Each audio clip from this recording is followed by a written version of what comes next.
आप एकदम हिटलर के जैसा, राजा के जैसा, मालिक के जैसा, देश का मालिक के जैसा आपने एक बार में बगैर नोटिफिकेशन दिए हुए आपने विड्रॉल कर लिया। तो यही हमको दिक्कत है ना कि आप देश का संविधान को क्यों नहीं फॉलो कर रहे हैं। आज आप दो मुख्यमंत्री को क्यों जेल में डाल दिए हैं। क्यों आपने जनता का वोट दिया हुआ विधायक को, सांसद को आप क्यों अपने पैसा के दम पर खरीद ले रहे हैं। आपके पास इतना पैसा आ रहा है, आप अडानी हो, अंबानी हो, बड़े बड़े उद्योगपति को डरा के, धमका के, नोटिस भेज के और उससे आप चंदा ले लेते हो। वही चंदा के पैसे से देश के जनता का अपमान करते हो। ये क्यों करते हो। वीआईपी पार्टी के चीफ मुकेश सहनी ने कोरोना की वैक्सीन कोविशील्ड के साइड इफेक्ट पर कहा कि प्रधानमंत्री नरेंद्र मोदी ने अपना फोटो पहले लगाया और अब फोटो हटा लिया है। उन्होंने भाजपा के इशारों पर निषाद की बात करते हैं, लेकिन किसी निषाद समुदाय को उन्होंने टिकट नहीं दिया। उन्होंने कहा हम चुनाव जीतने के लिए लड़ते हैं और इस तरीके से हम सीधे तौर पर चुनाव जीतने के लिए लड़ते हैं। हमने कुशवाहा को अगर टिकट दिया था, इसमें भारतीय जनता पार्टी को क्यों दर्द हो रहा है। चिराग पासवान पर मुकेश सहनी ने बोला हमला कहाँ सोने के चम्मच से पैदा हुआ है। चिराग पासवान पर कटाक्ष करते हुए मुकेश सहनी ने कहा मुंबई गए थे हीरो बनने के लिए, फ्लॉप हो गई। खाली अपने आप को हनुमान कहते हैं और शेर का बच्चा कहते हैं। हम उनको शेर का बच्चा नहीं मानते, हम उनको शेर का बच्चा मानते हैं। स्वर्गीय रामविलास पासवान को, जिनकी मैं इज्जत करता हूं, आज भी हमारे ऑफिस में उनकी तस्वीर आपको मिलेगी।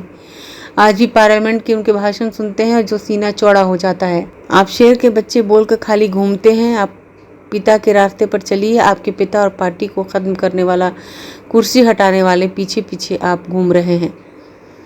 अगर शेर का बच्चा आपको बनना है तो स्वर्गीय रामविलास पासवान के रास्ते पर चलिए, जैसे हम लोग चल रहे हैं, दलितों की लड़ाई लड़ रहे हैं।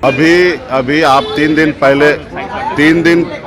दिन पहले देश के गृह मंत्री जी बिहार आए थे, झंझारपुर में आए थे। उन्होंने स्पष्ट बयान दिया कि हम जातिवाद को ख़त्म करेंगे और मेरिट पे हम राजनीति करेंगे। यानी कि क्लियर बात है कि SC ST OBC को जो आरक्षण मिलता है, जो पंचायती राज में हो या लोकसभा या विधानसभा में मिलता है, तो इसका मतलब स्पष्ट है वो ख़त्म करना चाह रहे हैं। और जातिवाद, देखिए जाति तो हमारी पहचान है।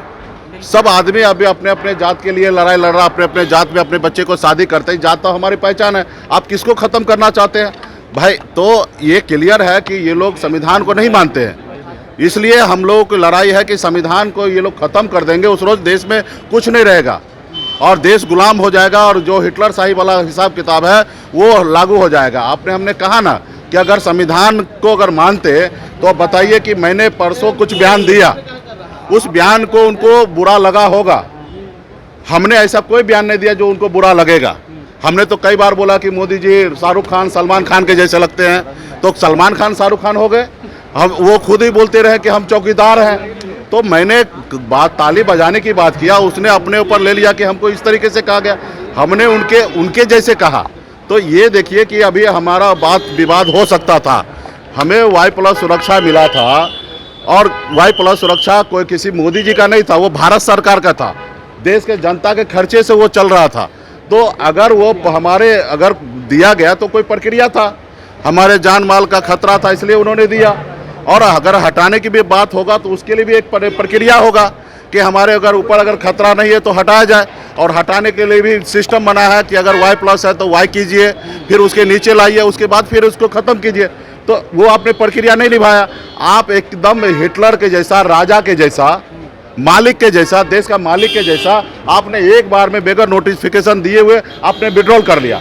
तो यही हमको दिक्कत है ना कि आप देश का संविधान को क्यों नहीं फॉलो कर रहे हैं। आज आप दो मुख्यमंत्री को क्यों जेल में डाल दिए हैं। क्यों आपने जनता का वोट दिया हुआ विधायक को, सांसद को आप क्यों अपने पैसा के दम पर खरीद ले रहे हैं। आपके पास इतना पैसा आ रहा है, आप अडानी हो, अंबानी हो, बड़े बड़े उद्योगपति को डरा के, धमका के, नोटिस भेज के और उससे आप चंदा ले लेते हो। वही चंदा के पैसे से देश के जनता का अपमान करते हो। ये क्यों करते हो। जो चंदा नहीं देता उसको आप जेल भेज देते हो, या जो किसी को बड़ा बड़ा टेंडर दे देना, बड़ा बड़ा ठेका दे देना, एयरपोर्ट को लीज पे दे देना और उसके कारण आप उससे बड़ा पैसा उगाही करते हो। भाई आप बताइए, हमारे देश का सारा सरकारी संपत्ति को आप प्राइवेट क्यों कर रहे हो। आप बताइए, हमारा जो युवा जो सरकारी सिस्टम पे काम करता है उसको 70-80 हज़ार रुपया महीना मिलता सैलरी। अभी प्राइवेट कंपनी के पास जाता है तो रिज्यूम लेके जाता है, देखता है हाँ ठीक है 30 हज़ार देंगे। अब वो मनमानी करता है। अभी हमारे युवा के पास कोई ऑप्शन नहीं है, वो 30,000 में नौकरी करता है। हमने राजस्थान में गया, वहाँ पे एयरपोर्ट पे हमने देखा लॉन्च अडानी को दे दिया गया। अडानी में एक मैनेजर लेवल का पोस्ट वाला लड़का से हमने देखा, बहुत ही स्मार्ट, पढ़ा लिखा, समझदार था। उनसे पूछा भाई कितना सैलरी है, तो बोला 20,000 रुपया सैलरी है। अब बताइए, जिसका सैलरी 1 लाख होना चाहिए, 50,000 होना चाहिए, वो उसको 20,000 सैलरी मिल रहा है। तो हम लोग यही चाहते हैं कि देश का संपत्ति को निजीकरण ना किया जाए, प्राइवेटाइजेशन नहीं किया जाए, उसको सरकारी संस्था पर रहने दे। संविधान को फॉलो कीजिए। संविधान में सभी को जीने का अधिकार है, सर उठा के जीने का अधिकार है, अपनी बात को रखने का अधिकार है। और देश में अभी लोकतंत्र का चुनाव हर कोई लड़ सकता है। आप हिटलर शाही के जैसे कर रहे। आप बताइए, मुकेश सहनी का घर छीन लिए, विधायक ले लिए, आप मुकेश सहनी का सुरक्षा ले लिए। आप क्या चाहते हैं, हम मर जाएं? हम अपने जात के अधिकार की लड़ाई लड़ रहे हैं, तो हम कोई गुनाह कर रहे हैं? आप पिछले 10 साल से आप देख रहे हैं कि हम कितना मेहनत कर रहे हैं अपने लोगों के लिए। तो ये सारे चीज़ें हैं। आप बताइए, आप आके झूठ बोल के चले जाते हैं कि हमारा मंडल आयोग का जो सिफारिश था वो लागू नहीं किया कांग्रेस। अरे कांग्रेस ने 2 सिफारिश लागू किया। 40 का 40 करता तो निश्चित तौर पे आज भी कांग्रेस रहता। उन्होंने नहीं किया, इसलिए वो आज सत्ता में नहीं है। लेकिन आप भी लंबे समय से, स्वर्गीय अटल बिहारी वाजपेयी जी ने 7 साल सत्ता में रहा, आप 10 साल से हैं, 17 साल हो गया, 93 से लेकर अभी 31 साल में 17 साल आपके पास समय मिला है। आपने बाकी सिफारिश को क्यों नहीं लागू किया? उसमें 40 सिफारिश में से 37वां सिफारिश में निषाद मल्ला को भी है कि आरक्षण देना है, नहीं दिए तो क्या कहेंगे? अभी हमें आश्चर्य होता है। देखिए, अभी बताइए मेरे को, देश का प्रधानमंत्री इतना भाषण देने के लिए आते हैं। बताइए मेरे को, 10 साल में बिहार में एक रोज के लिए भी आया? रात्रि विश्राम किए होंगे? बिहार में क्या दिक्कत है, क्या समस्या है, यहाँ के मुख्यमंत्री से बैठकर कभी चर्चा किए? अगर भारत के प्रधानमंत्री जी बिहार के लोगों से अगर हितैषी होता तो बिहार में आते, रुकते एक रात, यहाँ के लोग के बारे में बात करते। वो 40 में से 39 सीट उनको जिता के दिया। एक बार भी बिहार के बारे में सोचे? आप बताइए कि अगर वो जनता की बात मानता, आप लोगों को मानता, तो आपके साथ एक बार प्रेस कॉन्फ्रेंस करता। पूरा दुनिया का प्रधानमंत्री प्रेस कॉन्फ्रेंस करता। आप बताइए, देश में 10 साल में हमारे प्रधानमंत्री एक बार प्रेस कॉन्फ्रेंस किया, जनता का बात, आप लोगों का सवाल का जवाब दिया? हम देखिए, आज सुबह शाम आते हैं, आप जो पूछते हैं हम उसका जवाब देते हैं। तो इसलिए प्रधानमंत्री जी को ये सारा चुना। बीजेपी ये कह रही है कि आप लोग -0 में इस बार जाएंगे। वो देखिए, हम लोग जनता को मालिक मानते हैं और वो लोग ईवीएम को मालिक मानते हैं, उसके पास पैसा है उसको मालिक मानते हैं। उनको जो करना है वो करने दीजिए। हम जनता के ऊपर छोड़ रहे हैं, गरीब किसान के ऊपर छोड़ रहे हैं, हमारे युवा के ऊपर छोड़ रहे हैं। युवा को, किसान को, सभी जनता को सोचना है कि हमको क्या करना है। हम सिर्फ जो मोदी जी 2014 में बोले वही जा रहे हैं जनता के बीच में बोलने के लिए। जो मोदी जी गलत कर रहे हैं वही मैं दिखाने के लिए जा रहा हूं। मोदी जी का तीसरा आंख बंद करके कि मैं जनता के बीच में जा रहा हूं कि ये मोदी जी गलत कर रहे हैं, और जनता को निर्णय लेना, जनता मालिक है। नॉमिनेशन कर रहे हैं चिराग पासवान, वो करे, नॉमिनेशन करे, उससे हम आप हमको पता चल गया, बीजेपी के ऑफिस आए हैं और पूरा बीजेपी के एजेंडा पे बात कर रहे हैं, उसका भी जवाब दे देता हूँ। 2020 में हमने 11 सीट पर लड़ा, 4 निषाद को चुनाव लड़ाया और चारों चुनाव निषाद जो है हार गए, इसलिए क्योंकि उनके पास संसाधन नहीं होता। अंतिम समय में टिकट देने के बाद वो तैयारी नहीं हो पाता। आपको इस बार भी पता होगा कि 3 सीट हमको मिला। अंतिम आवर में हम इंडिया गठबंधन में आए, 3 में 1 सुरक्षित है, वहाँ लड़ ही नहीं सकते। 2 जगह ऐसा सीट था जहाँ पे हमको वहाँ पे जीतने के लिए लड़ाई लड़ना है, फॉर्मेलिटी निभाने के लिए लड़ाई नहीं लड़ना है। भाजपा ने भी एक भी कुशवाहा को टिकट नहीं दिया, तो हम फॉर्मेलिटी निभाने के लिए चुनाव नहीं लड़ते, जीतने के लिए लड़ते। और हमने क्या बनिया समुदाय को टिकट दिया तो बीजेपी को तकलीफ है क्या? हमने कुशवाहा समाज को टिकट दिया तो तकलीफ है क्या? हम पार्टी को जिताने के लिए चुनाव लड़ रहे हैं, फॉर्मेलिटी निभाने के लिए नहीं लड़ रहे। हम तो खुद भी चुनाव नहीं लड़े, तो इसका ये मतलब थोड़े कि चुनाव ही लड़ना है।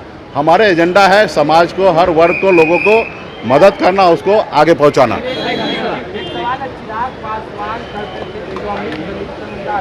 देखिए, चिराग पासवान जी के बारे में ज़्यादा कुछ बोलेंगे नहीं। वो सोना का चम्मच लेके जन्म लिए हैं, बॉम्बे गए थे हीरो बनने के लिए, वहाँ से फ्लॉप हो गए हैं। खाली अपने आप को हनुमान कहते हैं और शेर का बच्चा कहते हैं। हम नहीं मानते, हम शेर का बच्चा उनको मानते हैं, स्वर्गीय रामविलास पासवान जी को, जिनको मैं इज्जत करता हूँ। आज भी हमारे ऑफिस में जाइए, उनके तस्वीर आपको दिखेगा। आज भी उनका भाषण पार्लियामेंट का सुनते हैं ना, तो सीना चौड़ा हो जाता है कि कोई शेर का बच्चा पार्लियामेंट में इस तरीके से बोलते रहा है। आप हनुमान बन के घूम रहे हैं। आप पहले अपने पिताजी के बताए हुए रास्ते पे चलिए। आप देखिए, वो आपके पिताजी का बना हुआ पार्टी को ख़त्म करने वाला, आपके पिताजी को बंगला से का मूर्ति हटाने वाला, आप उनके पीछे पीछे घूम रहे हैं। और अपने आप को हनुमान बने हैं। शेर का बच्चा रामविलास पासवान जी थे। अगर शेर का बच्चा आपको बनना है तो स्वर्गीय रामविलास पासवान जी के रास्ते पे चलिए। आज जैसे हम लोग चल रहे हैं, हम लोग स्वर्गीय रामविलास पासवान जी के रास्ते पे चल रहे हैं और हम गरीब किसान के लिए लड़ाई लड़ रहे हैं। सिद्धांतों पर चलते हैं चिराग पासवान। पहले अपने पिताजी के सिद्धांत पे चले। हर आदमी को अपने पूर्वज का, अपने पिताजी के सिद्धांत पे पहले भी चलना चाहिए। प्रधानमंत्री जी तो हैं, वो विकास करेंगे तो हम भी उनको बहुत बधाई देंगे। आज क्यों मोदी जी अभी वैक्सीन वाला जो कोरोना सर्टिफिकेट था, आज मोदी जी क्यों अपना तस्वीर हटा लिए, ये बताइए। और जब लगवा रहे थे जबरदस्ती पकड़ के डबल डोज, तभी तो अपना फोटो लगवा रहे थे। और आज वो फोटो क्यों हटवा दिए? क्योंकि आज कोरोना का वैक्सीन लगने से आज देश में बहुत सारे लोग मर रहे हैं और उनको एहसास हो रहा है कि जो लोग मर रहा है वो सर्टिफिकेट लेके आएंगे कि बताएंगे कि हम लोग मर रहे हैं। आज इसलिए उन्होंने सर्टिफिकेट में से फोटो हटाया है। धन्यवाद। आंखें जो आपका चैनल है उसके लिए और उसके दर्शकों के लिए 2 लाइन की हम शुभकामनाएं अपने ढंग से देते हैं। आप सब में मिठास घुल जाए बांसुरी और बीन की तरह, और लोग आपको भी प्यार करने लगे वैक्सीन की तरह। हंसते रहें, मुस्कुराते रहें और देखते रहें आंखें न्यूज 24। अगर आपने अभी तक हमारे चैनल को सब्सक्राइब नहीं किया है तो हमारे चैनल को जल्द से जल्द सब्सक्राइब करें, लाइक करें, शेयर करें। अगर आप भी अपने दुकान, प्रतिष्ठान, school, college, coaching centre, restaurant, cafe का विज्ञापन देना चाहते हैं, वो भी किफायती दर पर, तो आंखें न्यूज 24 लेकर आया है आपके लिए एक सुनहरा मौका। आंखें न्यूज 24 न्यूज पोर्टल की दुनिया में बिहार का सबसे उभरता हुआ चैनल, जहां बिहार झारखंड से जुड़े तमाम बड़ी खबरें देखने को मिलती है। तो देर किस बात की, आज भी जुड़े आंखें न्यूज 24 के साथ। संपर्क करें हमारे व्हाट्सएप नंबर 8935876430 पर। क्या आप पत्रकारिता के क्षेत्र में अपना कैरियर बनाना चाहते हैं? तो आज ही royal Ashoka institute of mass communication and journalism में अपनी जगह सुनिश्चित करें। आर्यभट्ट ज्ञान विश्वविद्यालय पटना से मान्यता प्राप्त 100% प्लेसमेंट के साथ royal Ashoka institute of mass communication and journalism नामांकन जारी है। हमारा पता है DS/16 गायत्री मंदिर के समीप, कंकड़ बाग, पटना 8,20,000। आप हमें संपर्क भी कर सकते हैं। हमारा मोबाइल नंबर है 9955456126।